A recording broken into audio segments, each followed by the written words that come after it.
Welcome to SANKOFA, Reaching Back and Stepping Up. This is a special Sunday offering for you from the Justice and Local Church Ministries of the United Church of Christ. And thank you for your patience as we've gathered ourselves together technologically to be present with you cross-continentally.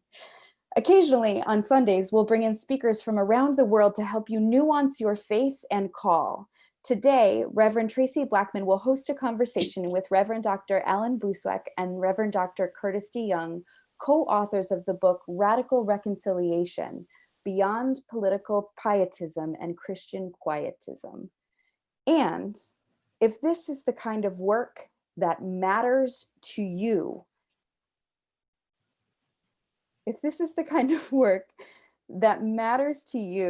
you can donate and to help support the annual fund of the United Church of Christ, because together we can do things such as this to bring people into conversation, and our faith is then supported.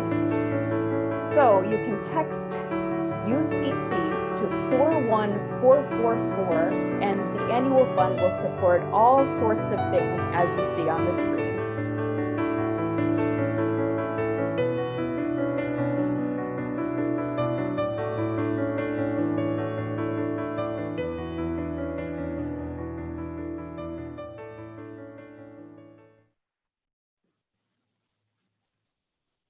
Welcome. Reverend Traci. Thank you very much, Chris, and welcome to everyone, especially to our guest, Reverend Dr. Curtis DeYoung and Reverend Dr. Allan Boesak. We apologize for being a few moments late starting. We were having connection issues, and we still are with Dr. Boesak.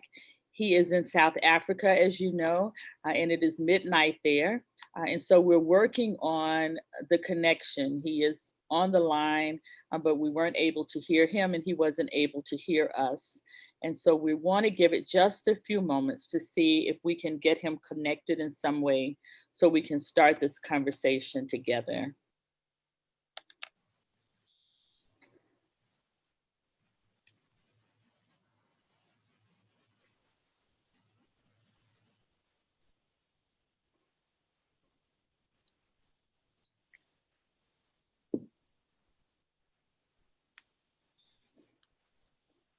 Perhaps what I can do is begin to tell you a little bit about our guests by way of introduction. And hopefully by the end of that, Dr. Boesak will have joined us as well. I'll start with Dr. Boesak.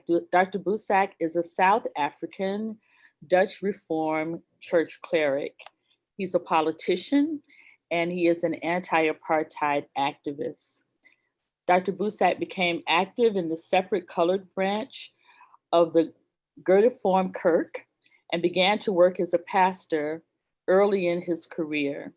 He became a liberation theologian, and he's known for his work, beginning with his publication of his doctoral work, Farewell to Innocence. He continued to write many books, well-received books, two of which we will engage today. And one of his anti-apartheid speeches was sampled by the British electronica group, The Shaman. Dr. Boesak was elected as president of the World Alliance of Reformed Churches in 1982, a position he held until 1991. During this time, he rose to prominence as an outspoken critic and opponent of the National Party's policies and played a major anti-apartheid activist role as a patron of the United Democratic Front. Dr. Boesak was elected chairman of the West Cape region of the African National Congress. We are here today because we want to engage his books, his writing, his thinking, his brilliance around how to show up in areas of justice, in areas of resistance, like the ones that we are facing now and the ones we have faced historically.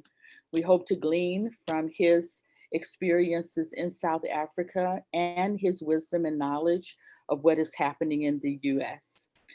And we have also asked to join us today, Reverend Dr. Curtis Paul DeYoung, who is currently the CEO of the Minnesota Council of Churches. Reverend DeYoung has been instrumental in what is happening in Minneapolis in the aftermath of the death of George Floyd, but his work in justice, anti-racism work, equality work does not begin or end there. Formerly, he was the executive director of the Community Renewal Society in Chicago and a professor of reconciliation studies at Bethel University in St. Paul. He has multiple degrees and has written multiple books himself. One of my favorites that we probably will engage a little bit here today is The People's Bible. A look at the text, a look at the narrative, the sacred narrative from different lenses, and I'm grateful for his work there. He and Dr. Boesak wrote a book together, and we're going to primarily address what is in that book because it is so pertinent to what is happening today. That book is Radical Reconciliation, Beyond Political Pietism and Christian Quietism. I'm hoping that Dr. Boesak can join us in just a minute. Chris, can you come on and let us know where we are with that? I sent him the panelist link again, and as any of you doing church online know, sometimes it gets a little complicated. So he will be, oh, I see that he's coming on now, and we'll do our best.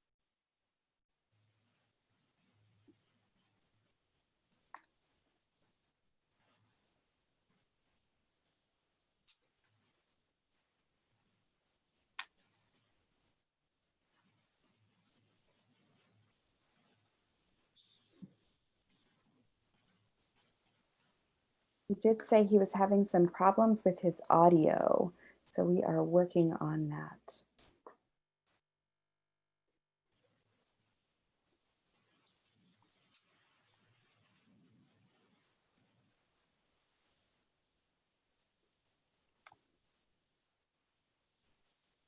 And Reverend Tracy, I'm sorry to say that we lost him. So if I will continue to work behind the scenes to try and get him back. That's okay. Some others are saying they had difficulty getting on. We'll move on. And Dr. Boesak is the kind that will jump in when he gets here, and we will be blessed for it. Dr. DeYoung, I'll start with you. Both you and Dr. Boesak are longstanding warriors for justice, and not solely in this country, as I said earlier, but globally. From all your writings and lectures, it is clear that you see this work toward justice as an essential act of discipleship of the people of faith. It's one of the things I love most about the book that you wrote together. As you look at what is happening in the United States and what is happening globally right now, what patterns and insights do your journeys toward racial justice have to say to us in this current moment in our nation's history? Thank you, Reverend Blackmon, and it's good to be with you and soon with my colleague, Dr. Boesak, and it's a real joy to be here. I first met you in Ferguson at what seems like a common season to what we're in now, and was very inspired by your work and appreciate your friendship along the way. As a white person doing this work, I think a lot of things are getting ready to change. Especially as a white male, I'm in my early 60s, white male, and much of the leadership of the movement these days is young, it's Black, it's mainly female. Many of the folks are LGBTQ, and many of them are not a part of organized religion. So as a white male who's committed his life to this work, I have to pay attention to that. I have to learn from those who are on the front lines. I have to be willing to be mentored by them, certainly open to offer wisdom when invited. Even in my writing over the last few years, I've realized that the time of the white male in leadership is waning. And we have to do work together now in partnership with persons of color, with women, with African Americans as we think about this current moment, as it deals with anti-Black racism.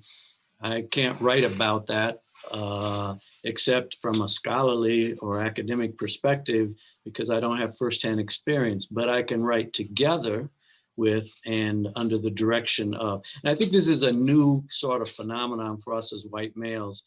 No matter what kind of area we lead in, we have been trained and raised in a white culture that trains us for leadership, to step in, to step ahead of, to exert our privilege. And the times are changing. I think those are very good changes. I think they get us closer to what was probably happening in the first century with the church. We're becoming more authentic in this moment. But the last book I wrote last year, which was titled Becoming Like Creoles, I realized I can't talk about creolization as a white man. I have to talk about that together. So I enlisted 6 women of color from various racial, cultural perspectives to join me and to take the lead in various sections of the book. I just think that is the way it needs to go, and it's long overdue. So I do think that's a pattern that's emerging.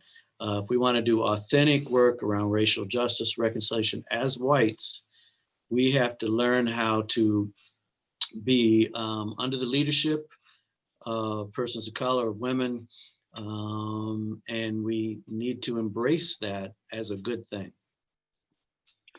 I agree with that, Dr. DeYoung. I'd like to engage your thinking about something else that has been troubling me in this moment, though. I feel that Black people certainly, but all people of color, which is a phrase that I use cautiously, but all people of color have great articulation of what it means to be oppressed in the United States and to be oppressed globally. If you put Black people in a room together and you ask them what it means to be Black in America, you could go and take a lunch break and a dinner break and a coffee break, and we would still be talking when you get back, because those experiences are so raw and so clear for us. However, I don't experience the same kinds of articulation from white people.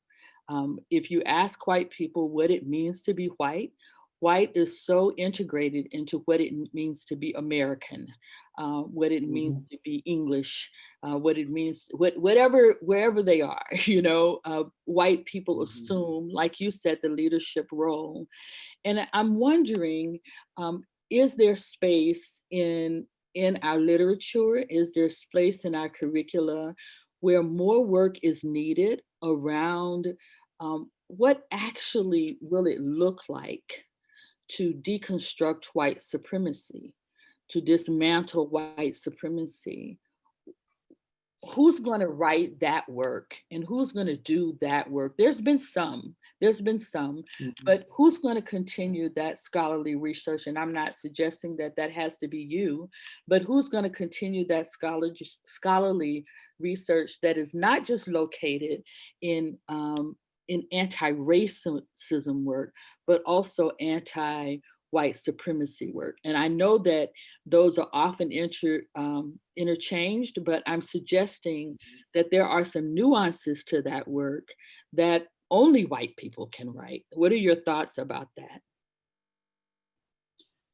Once again, I would think that as whites, we need to do that in partnership with Black folks, with Indigenous folks, with persons of color.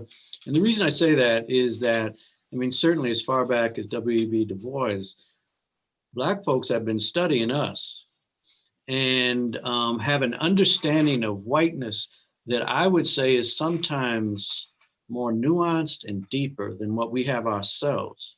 Now we have to come to that knowledge and we have to step into that, because we can't, we were a part of creating what we call white supremacy. And we have to be a part of deconstructing it. And there's certain things that we only see because they happen in all white contexts. So we need to be able to speak to that. But I'm a little bit concerned in this rush post George Floyd to become competent in diversity, equity, inclusion, that people are often only reading the white authors who are writing about white fragility and other things, and those books should be read. But Black folks, James Baldwin, W. Du Bois,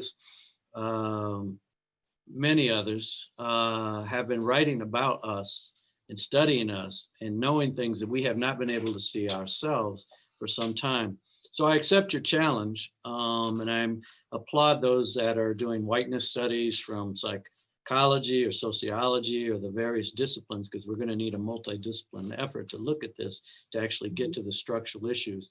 But I would once again say it needs to be in partnership, because we are so immersed in whiteness and our privilege is so profound that we sometimes cannot see this stuff. I went to, as you know, I went to seminary at Howard University, where I was the only white student in the classroom in the 80s. And I learned a lot about the Black experience and African-American church, but I also learned a lot about what it means to be white. And because I was there by myself, fending for myself.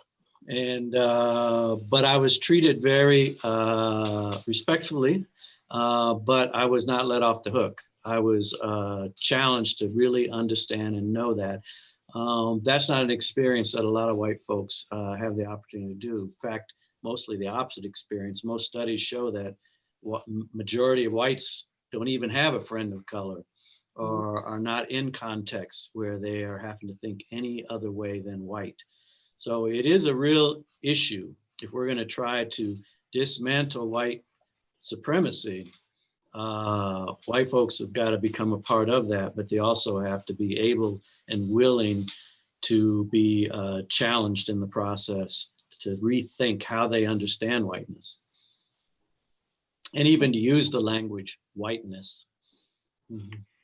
So how has that shown up for you in this moment with the state-sanctioned murder of George Floyd? That happened right on your footsteps, and we had some conversations. And I must admit that you modeled what you are saying now, that you would often say to me, you know, I'm not the leader in this. I'm just out there following, paying attention. So how has that come home in this moment? Sure. 3 years ago, I became the CEO of the Minnesota Council of Churches, which is historically a white council of churches, white mainline churches. In the last 15 years, the 4 historic Black denominations that have congregations in Minnesota have joined us. That's the AME Church, Church of God in Christ, the National Baptist, and the Pentecostal Assemblies of the World. When I arrived, coming out of Chicago and the Community Renewal Society with a sharpened view around racial justice, I began to feel like we needed to center in our leadership the heads of the Black denominations. So presently, the president of our board and the vice president of the board, who will become the next president, are heads of Black denominations. And so we've begun to do the internal work. Our executive committee is 2/3 African-American. So in an organization that's historically been white, we have begun the work of trying to put ourselves under the leadership and vision of the African-American leadership. That was well-timed, not that we knew George Floyd's murder was going to happen, but we had already begun a process. So when it came time to go to the streets as the church, we looked to the Black leadership of our own organization to take the lead. And Elder Stacy Smith of the AME Church, who's our vice president, incoming president, with several of the other leaders from the Black church community, led a silent clergy march of 1,000. And symbolically, the Black clergy were at the front, other clergy of color were behind them, and the whites were at the back. And that was symbolic to say that white people need to have the backs of African-American people in these situations. Now that's symbolic. It was a powerful march, both in Minneapolis and St. Paul, but it set a precedent for how we think about doing this. Another way is that I've tried to work closely with the local head of the NAACP. We have a unique NAACP here, Leslie Redmond. 2 years ago, at the age of 26, became the youngest head of the Minneapolis NAACP. Comes out of the Black Lives Matter movement, also trained as a lawyer. So she has that sort of traditional NAACP style leadership, but also comes out of the youth movement of today. And but she attends one of our member churches. And so she's one of the young people that still has 1 foot in the church and 1 foot in the streets. And we've tried to work closely with her and support her work and put her up front. So, you know, Minneapolis and Minnesota is an overwhelmingly white place. So this takes a kind of discipline to not just be up front because there's so many of us, but to really try to live this out. But I believe it's something that has to be built into the way we do our work. And we'll be continuing to work on that for some time. That's very helpful. And certainly our conference minister with United Church of Christ has spoken of that leadership and that huge shift in leadership in Minnesota, in Minneapolis. You were also in Ferguson, and you said something that lots of people say, myself included. I wonder when we're going to come to a time in the nation when we expect what is happening to Black bodies on the streets of the United States, when we expect what is happening with police violence, when we expect what is happening with mass incarceration, when we expect, I mean, it's been like this a long time, right?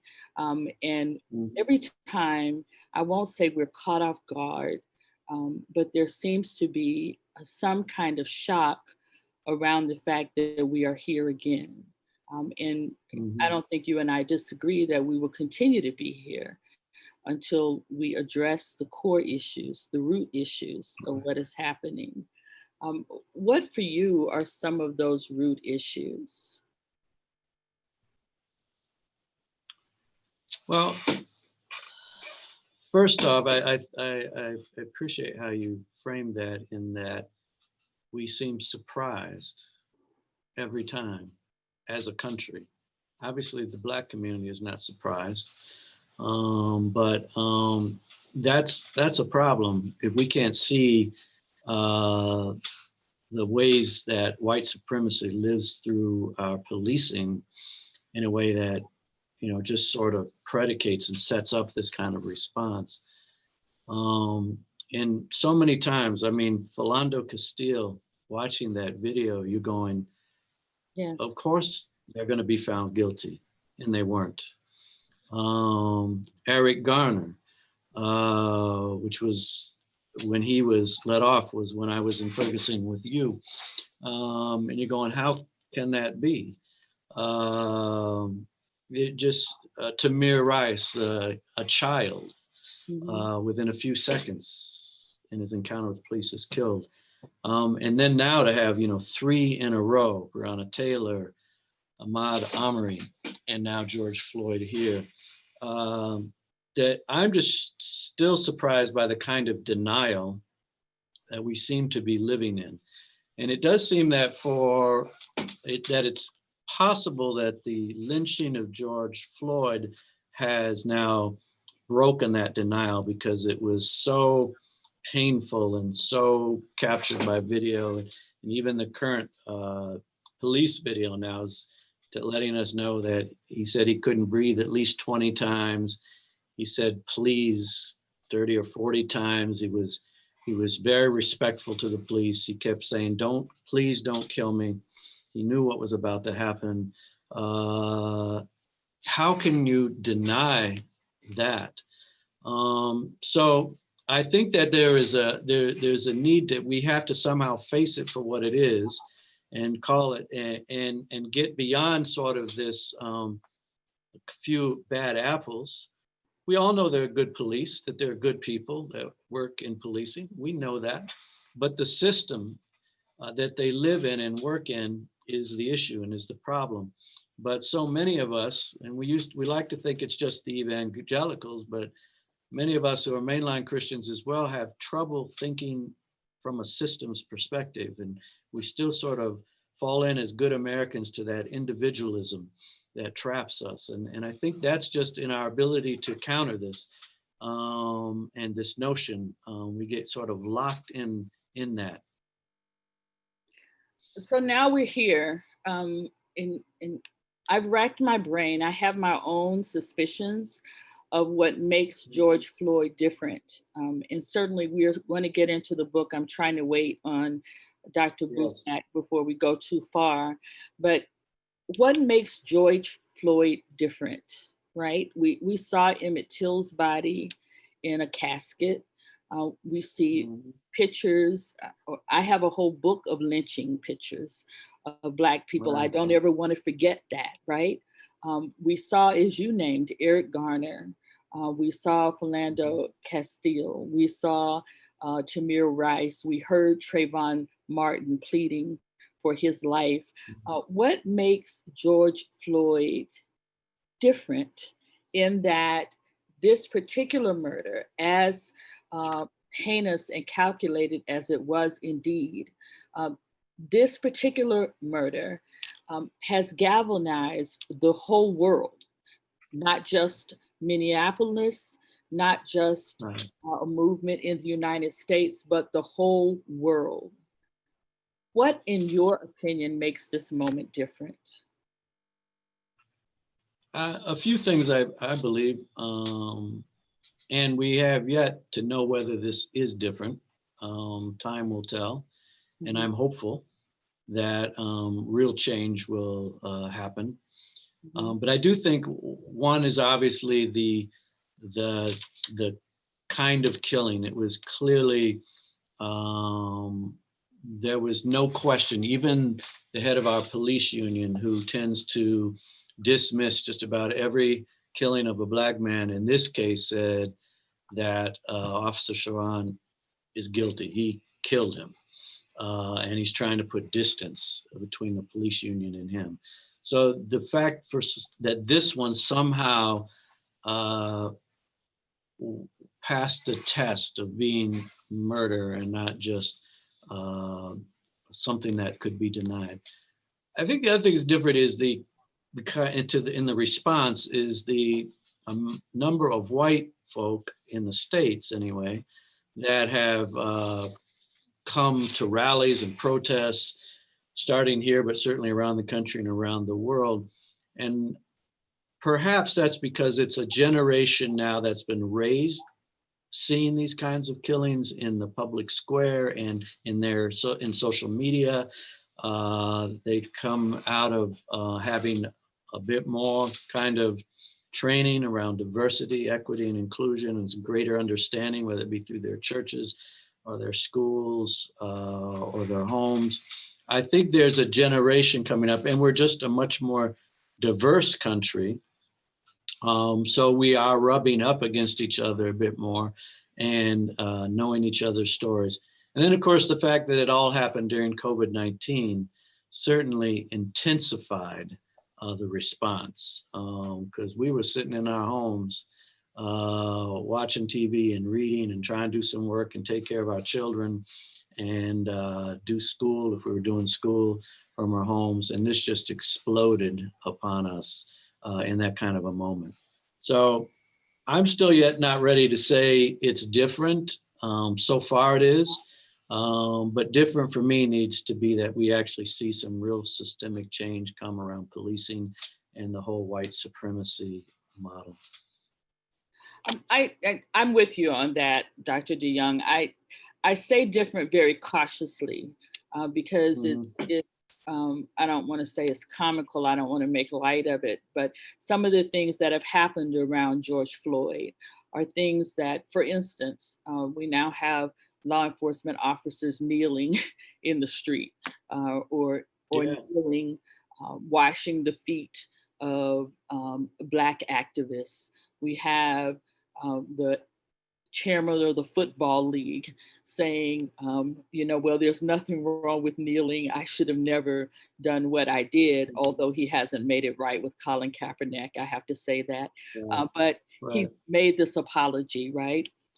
We've seen law enforcement officers, military breaking ranks in this moment in ways that I haven't seen before.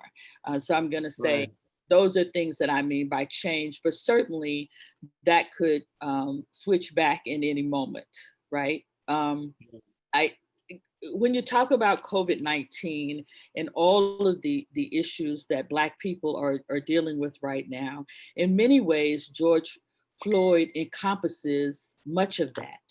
I mean, we now know that he was positive for COVID-19. Yeah. We know that he had a medical history of asthma, which predisposes people. We're hearing all the time of the health disparities of Black people elevating their possibility of dying of COVID-19. COVID-19 didn't kill him. COVID-19 killed him. But in his body was asthma, was COVID. He was in Minneapolis because he needed work. He couldn't find work where he was from. So he moved there to get work. So the economic challenges of Black people all came together on that asphalt that day. And I'm wondering, in addition to seeing that officer willfully and almost casually take his breath away, we also were struck by all of these intersections at the same time, coupled with inept leadership politically, quite frankly. Is it possible that George Floyd's death is a moment of enough for the United States? I hope so. I do think the Sounds of Blackness, our gospel group that's here in the Twin Cities, released a song called Sick and Tired of Being Sick and Tired, which comes from Fannie Lou Hamer. And that kind of expresses that sentiment. This is enough. How much more do we have to see? And yet we know, as even following George Floyd, other cities have had killings just in these short days since. But there's a different kind of mood. Police officers are getting fired for this. That hasn't happened before. These people are being called out. The other thing that encourages me that this might be a different moment is, again, as you mentioned, the head of the NFL teams are looking at their names. Aunt Jemima's getting taken off syrup, and on. There's like right sparks. Yeah, it's like there's a cleansing taking place.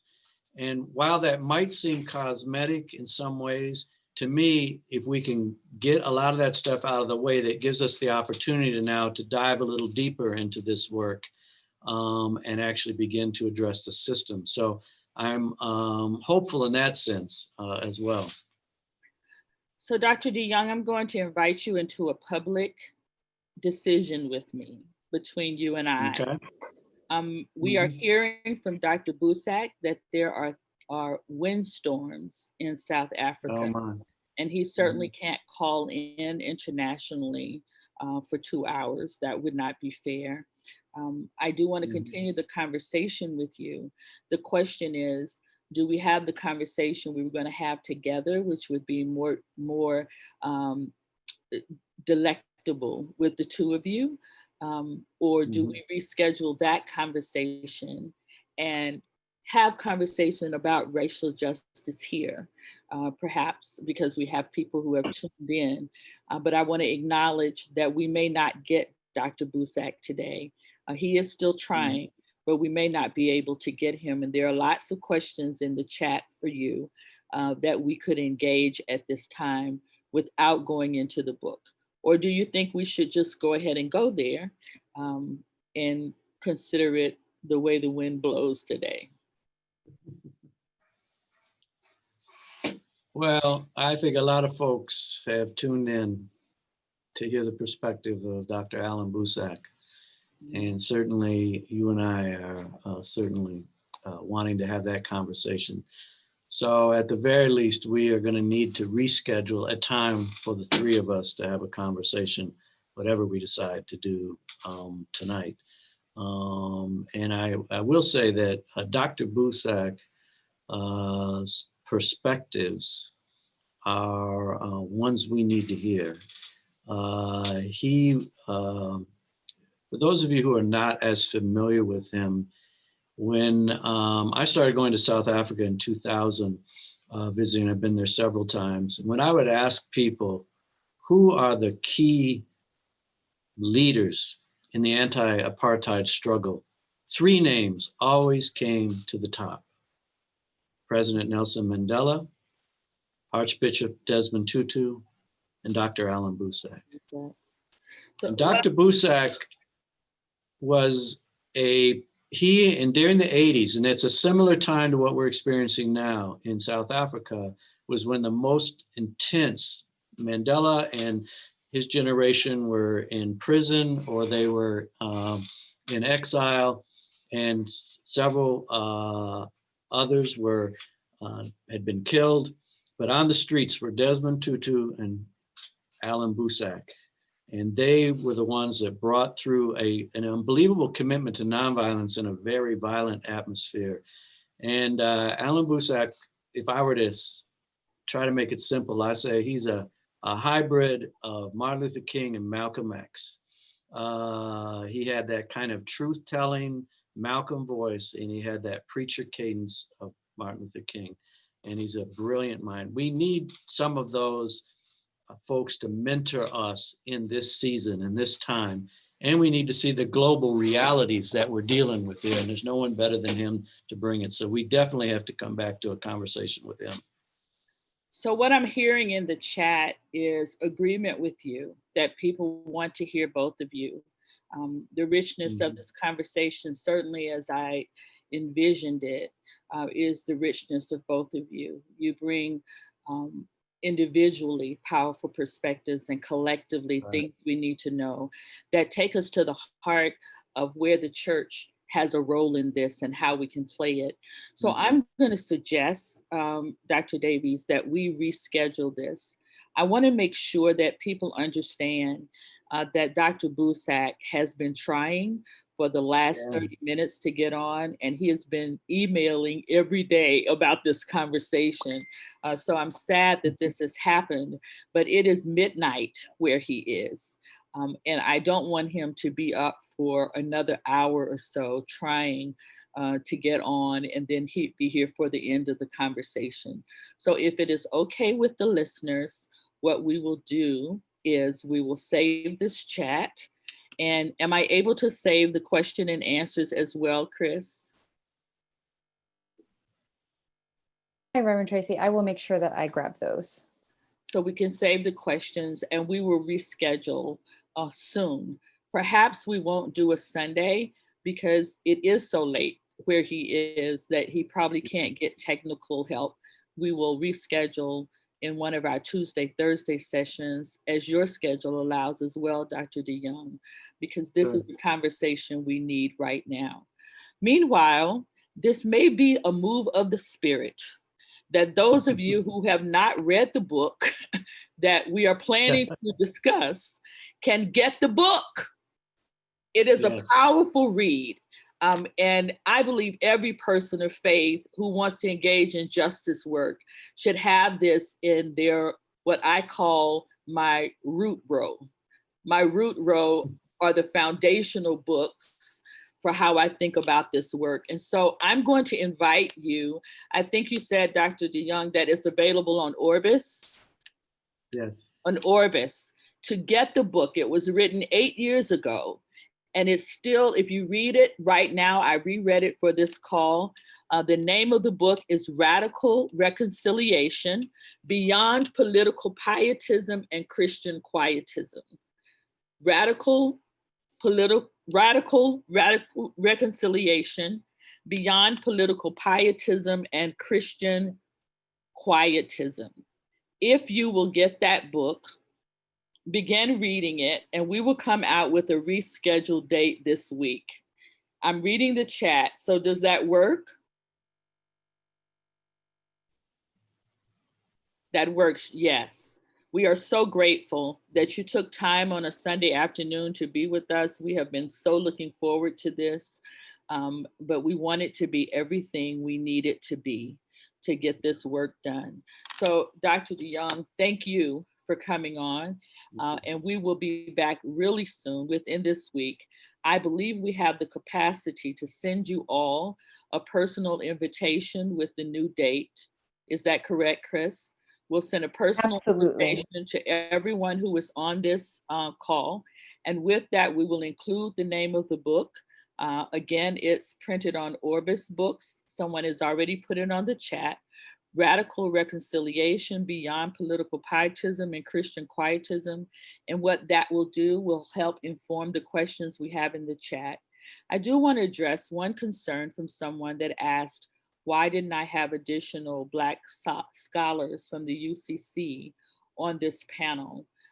It is a panel because it's two people, but really I wanted us to focus on the work of Dr. DeYoung and Dr. Boesak.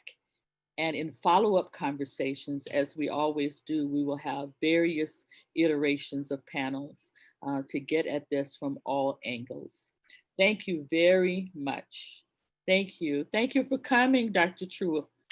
I see you on the chat, and we will see you again very soon. Am I missing anything, Chris? Well, I'm hoping, Tracy, that while we have Reverend Dr. DeYoung with us, if you would be willing to pray us out and into the evening and also hold Dr. Boesak in prayer. That's a good idea. Sure. Be happy to do that. Let us pray. Oh God, our help in ages past, our hope for years to come. As we look out at the challenges that face us and the opportunities that are within those challenges, we pray for your guidance and your wisdom. We pray for the many who had gathered on this Zoom call tonight, that we will be even more ready for the next time we come on together. Be with Dr. Boesak, give him a restful night, and we look forward, along with Traci Blackmon, to have a wonderful conversation when you are ready for us to have it. In your name we pray, amen. Amen. Hopefully we got some readers and we'll have a book club. And There you go. in about a couple of weeks, we'll be ready with all of the questions. Have a great night, everyone. Thank you so much for coming. Good to see your name, Dr. Jack Sullivan. Great for all of you to be here. Thank you so much. Great.